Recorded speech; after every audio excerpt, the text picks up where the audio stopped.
안녕하세요. 작가 정미숙입니다. 오늘의 책은 오리스 스위트 마든의 아무도 가르쳐 주지 않는 부의 비밀 두 번째 시간. 자, 부의 비밀 두 번째 시간. 시련은 변형된 축복이다. 보통 사람들은 시련이 닥치면 나는 못해, 나는 힘이 들어 라고 이야기를 하죠. 그런데 성공한 사람들은 시련은 변형된 축복이라고 말을 합니다. 진주족에는 몸속에 들어온 이물질을 진주로 바꿉니다. 한 소설가는 부친의 사업 실패에 대해 이렇게 말했습니다. 부친의 사업이 실패하지 않았더라면 우리는 지방의 유지로 살았을 겁니다. 그리고 사소한 일을 하거나 전략을 하면서 차츰 활동 영역이 좁아졌을 겁니다. 하지만 아버지의 사업이 실패하고 나서는 다시 일어서기 위해 열심히 능률적으로 일하게 되었습니다. 친구도 사귀고 남들의 칭송도 받고 자립심을 기를 수 있었고 국내는 물론 세상사에 대해 관심을 갖게 됐습니다. 다시 말해 허송세월을 보내는 것이 아니라 진정한 인생을 영위하게 된 것입니다. 영국 동화 작가 겸 시인인 소설가 조지 맥도널드는 시인 밀튼에 대해 시는 이 사람에게 위대한 시를 쓰게 하기 위해 그의 눈을 멀게 했다고 했습니다. 세계의 3대 서사시 중에 2개는 호메로스와 밀턴이라는 맹인에 의해 쓰여졌다고 합니다. 나머지 한 명인 단테도 만년에는 그의 눈이 보이지 않았다고 해요. 원고를 몇 번이고 거절당하면서 소설가가 된 사람이 아주 많다. 역으로 시련과 싸울 필요가 없어 선천적으로 가지고 있는 재능을 매장시켜 버린 사람도 수없이 많다.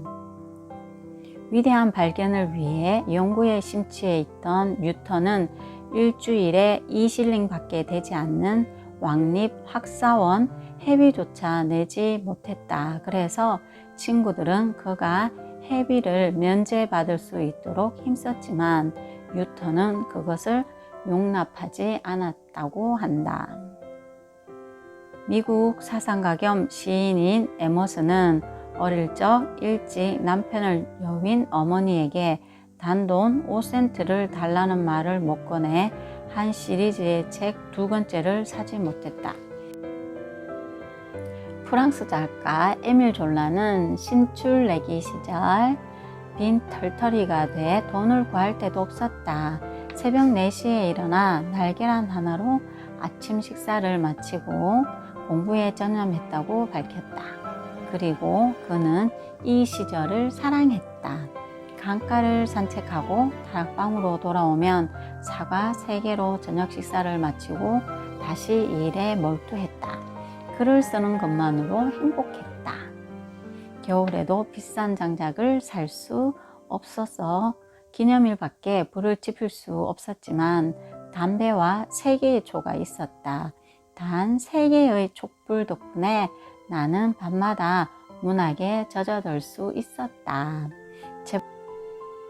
씨앗이 굳은 땅과 바위를 피해 뿌리를 내리고 대기와 태양빛을 맞고 폭풍과 눈비를 맞으며 자랄수록 그 나무는 더욱 튼튼하고 크게 자란다. 앉아서 기회를 기다리는 사람에게 성공은 제발로 찾아오지 않는다. 성공하고자 하는 사람은 스스로 기회를 만들어야 한다. 성공은 상황이 호전되길 기다리지 않는다. 맞닥뜨린 모든 상황을 해결하고 상황을 자신의 것으로 만들어야 한다. 한 선생님이 이렇게 말을 했습니다. 평생 고생하고 싶지 않니? 그렇다면 제대로 된 인생을 살 수 없다. 시련이 없다면 자신의 실력을 알 수 없다. 책을 읽는다고 수영을 잘하게 될 수는 없다. 시련은 자각과 자립심을 키우는 토양이다. 시련은 엄한 선생님이지만 엄한 선생님은 가난 학생을 키운다. 평생 부족한 것이 얼굴에 주름조차 없이 죽은 사람은 반쪽짜리 인생밖에 살지 못한 사람이다. 시련은 신이 우리에게 주신 사명이다. 그것은 신이 우리를 신뢰하고 있다는 증거라고 생각해야 한다고 하네요. 그리스의 웅변가 데모스테네스는 목소리도 작고 언어장애에다 호흡도 가빠 단 한 줄의 문장도 단숨에 읽어내릴 수 없었다고 합니다. 첫 연설에서 청중들의 야유와 비웃음을 샀습니다. 처음 연설에 성공한 것은 그의 재산을 책임지고 있던 후견인의 횡령을 고소했을 때였다고 합니다. 연속된 실패로 의기소침해 있던 데모스테네스는 더 이상 연설을 하지 않으려고 했습니다. 하지만 그의 연설을 들은 한 사람이 이 젊은이에게는 뭔가 특별한 게 있다고 믿고 용기를 잃지 않도록 격려했습니다. 이렇게 해서 다시 청중들 앞에 서게 됐지만 여전히 청중들의 비난을 받았다고 해요. 풀이 죽어 단상에서 내려오는 그에게 한 유명 배우가 언어장애를 극복하기 위해 더욱 노력하라고 격려했습니다. 결국 데모테네스는 무슨 일이 있더라도 웅변가가 되겠다고 결심했다. 그는 바닷가로 가 파도 소리 속에서 언어장애를 극복하기 위해 작은 돌을 입에 넣고 연습을 했다. 동시에 청중의 야유와 비웃음을 극복하기 위한 연습도 했다. 쉽게 숨이 차는 체질을 극복하기 위해 바닷가를 달리면서 연설했다. 어색한 몸 동작도 거울 앞에서 연습하고 교정했다. 시련은 그 시련을 이겨낸 만큼의 힘을 키워준다. 시련이 없다면 자신을 돌아보고 각오를 굳히고 자신을 단련시킬 수 없다. 참나무가 수많은 폭풍우를 견뎌내며 뿌리를 내리고 가지를 뻗듯이 시련, 고통, 슬픔이 우리를 성장시켜 준다. 세상의 발전에 공헌한 위인들은 안락한 환경에서 자란 것이 아니라 시련을 이겨낸 사람들이다. 훌륭한 칼은 불꽃에 단련되고 날이 선다. 고귀한 인격도 마찬가지다. 다이아몬드는 단단할수록 아름다운 빛을 발하는데 그 빛을 발하기 위해서는 더 단단한 연마제가 필요하다. 이 보석을 연마하기 위해서는 똑같은 강도의 연마제, 즉 다이아몬드 분말이 없다면 그 아름다움을 완전히 이끌어낼 수 없다. 철학자 칸트는 이렇게 말했습니다. 대기가 없다면 새들이 더욱 빠르고 쉽게 날 수 있을 것이라고 생각할지도 모른다. 하지만 대기가 사라진 하늘을 날아야 한다면 새들은 그대로 땅에 떨어지고 말 것이다. 비행을 방해하는 공기가 모든 비행을 가능하게 하고 있는 것이다 라고 말했습니다. 인류의 공헌한 발견과 발명의 대부분은 세상에 인정받기까지 수많은 장애를 이겨냈습니다. 인생은 우리를 가르치기 위해 은혜라는 학교가 아니라 공경이라는 학교로 보냈다. 원래 노예였고 노예 해방운동의 리더였던 프레드릭 드글라스는 만년의 흑인 학생들을 대상으로 한 강연에서 이렇게 말했다고 합니다. 겨우 6살에 부모를 잃은 흑인 소년이 있었습니다. 노예 신분이라 아무도 보살펴주는 사람이 없었지요. 한겨울에는 머리를 자루에 놓고 다리는 재 속에 파묻어 창고에서 잠을 청했습니다.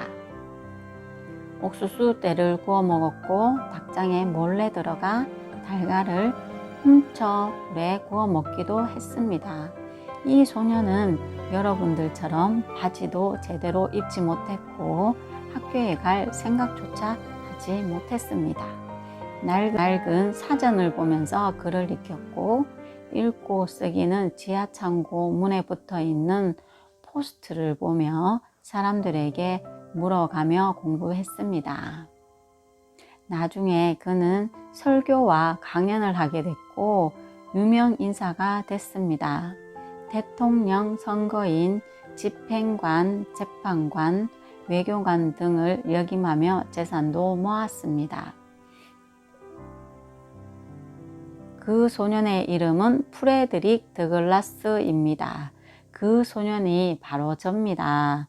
내가 할 수 있었으니 여러분들도 가능할 것입니다.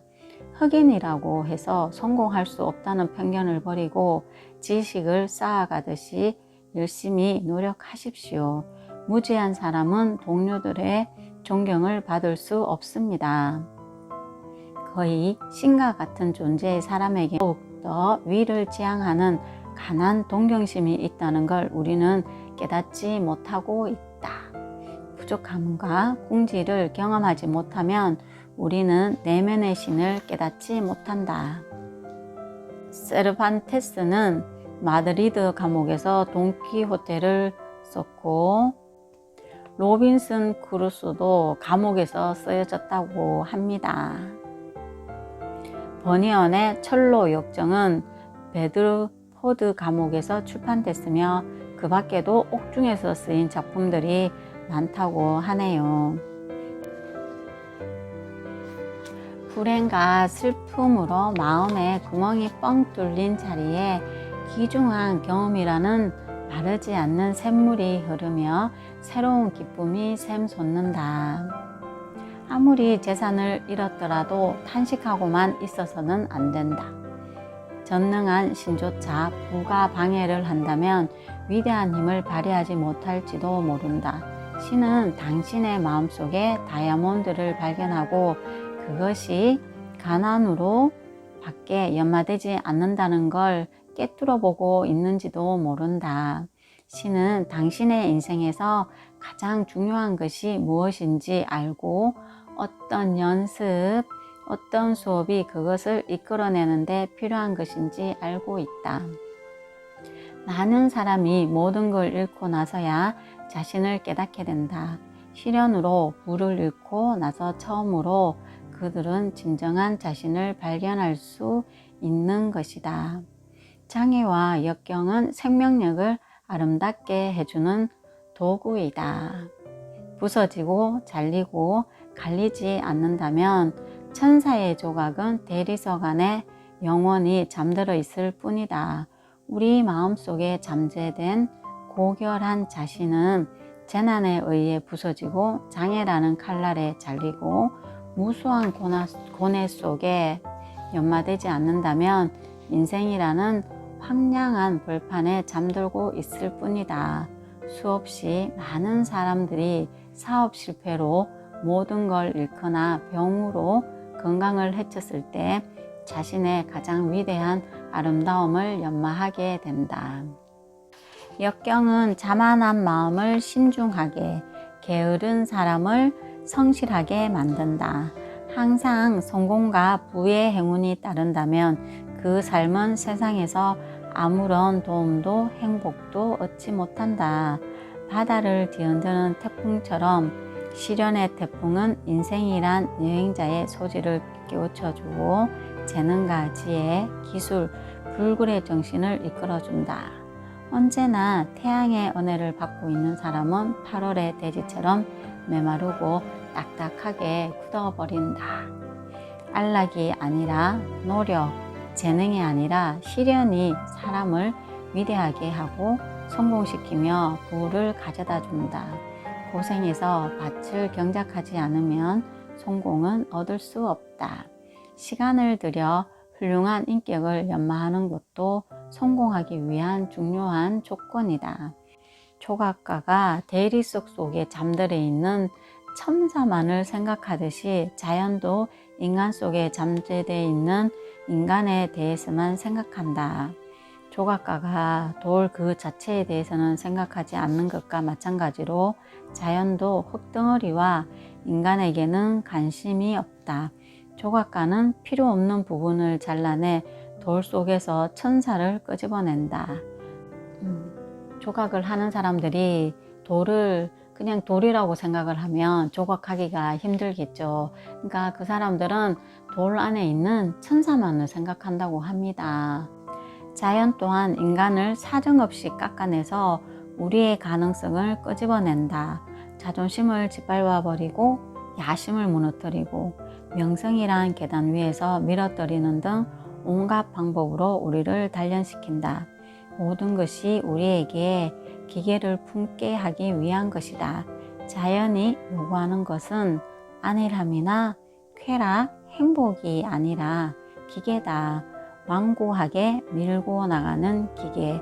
그것이야말로 다른 그 어떤 것보다도 성공과 부를 끌어들인다. 끝까지 해내는 기계야말로 자신의 성공과 부의 원천이다. 자, 시청자 여러분들 중에 혹시 희망이 깨져 절망에 빠져 있더라도 그것을 교훈 삼아 그대로 받아들이고 그것을 뛰어넘는 사람이 되었으면 좋겠습니다. 시련은 변형된 축복입니다. 여러분이 지금 많은 힘든 상황이라면 그것은 나중에 내가 더 큰 사람이 되기 위해서 이제 신이 지금 나에게 시련을 선물해 줬다고 생각을 하시고 저 같은 경우에는 책을 읽고 여러분이 많은 도움을 받았으면 좋겠습니다. 시청자 여러분들도 진주조개처럼 몸속에 들어온 이물질을 진주로 바꿀 수 있었으면 좋겠습니다. 다음 시간에 또 만나요.